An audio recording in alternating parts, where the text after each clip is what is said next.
Now let's discuss the intelligence cycle. What does intelligence cycle mean? Why this process, this 5-step process, is relevant, and why even it is very easy explained or very fast explained, the devil lies in the detail. So let's start with the phase 1,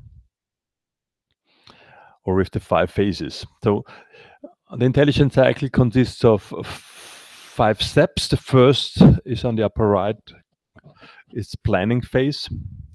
Then there comes the data collection phase, the analysis phase, communication phase, and decision and feedback phase.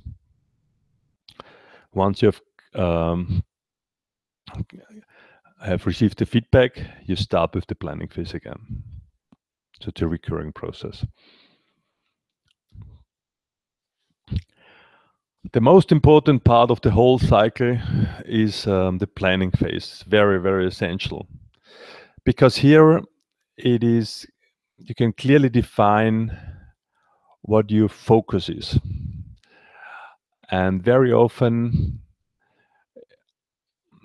MI and CI specialists or the analysts who are for doing the research and analysis, they do not have the direct contact to the decision makers.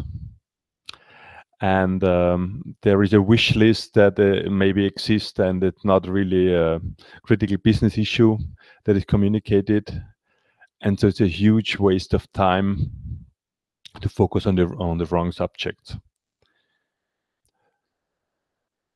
So it's very important to get hold of the decision maker and to ask them what is really business critical, what are the so-called key intelligence topics, the key ITs, and can you formulate it in the question, the key IQs.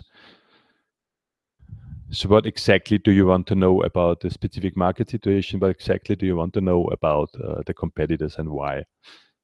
And only if I have these questions, I can move on to the next step. Very essential, part 1, the planning. The second phase is the data collection. And here the main question is about where can I find the information or the answers to the questions that I've raised or that have been raised in the planning phase, in the phase before the data collection phase. It's an enormous amount of data out there, some relevant, some less relevant.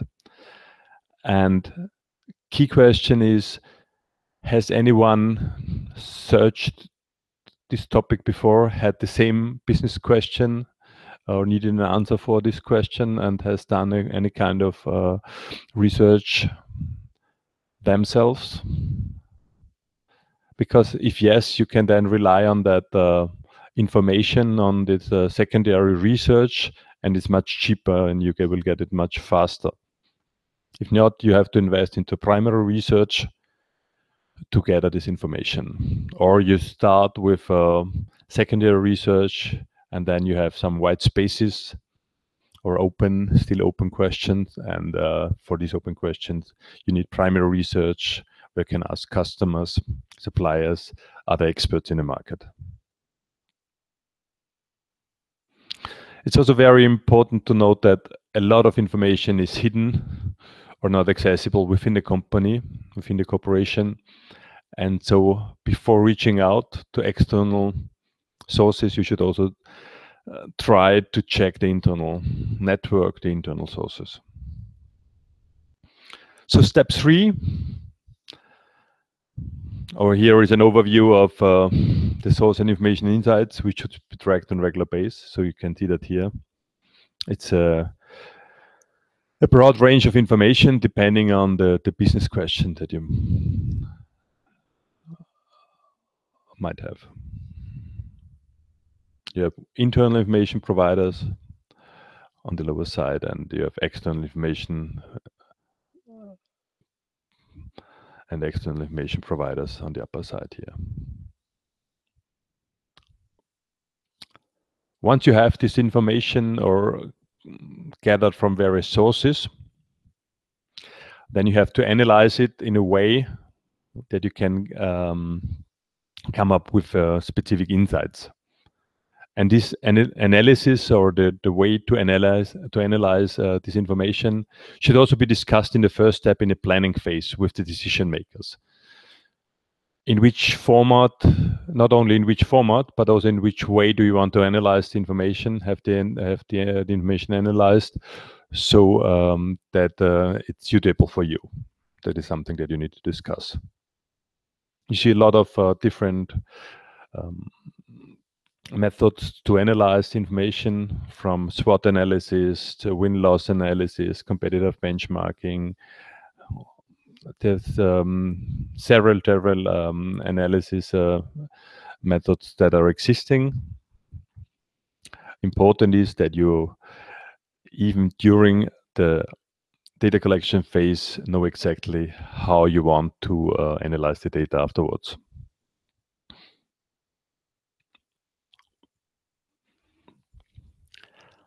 After you've analyzed the information and come up with some kind of insights, then you need to communicate these findings with the internal decision makers. And depending on the decision maker and on the accessibility of the decision maker, and also of the number of people within the company that should receive this information, you have to think of how to reach the right decision makers via the right mix of channels in the right time. And you have various communication channels shown here, and it's very critical too that you discuss it also with decision makers, how they want to be informed, in which format, in which length, what kind of frequency. So this is the part for the communication.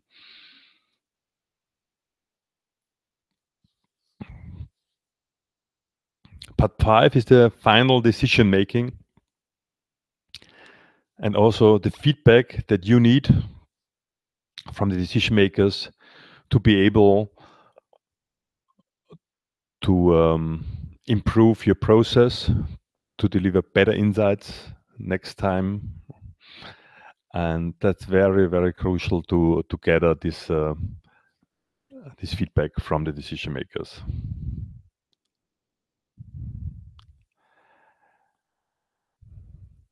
And it's also very important that you know what happened with the report, with the presentation that you've given, whether any action has been taken on that, or whether it was a waste of time and energy of the analysts. And so my slogan is, intelligence is only useful if it's used. It's useless if it's not used. Yeah. So that was, in a nutshell, the intelligence cycle. These were the overview of the 5 steps, from planning to data collection, analysis, communication, to decision and feedback.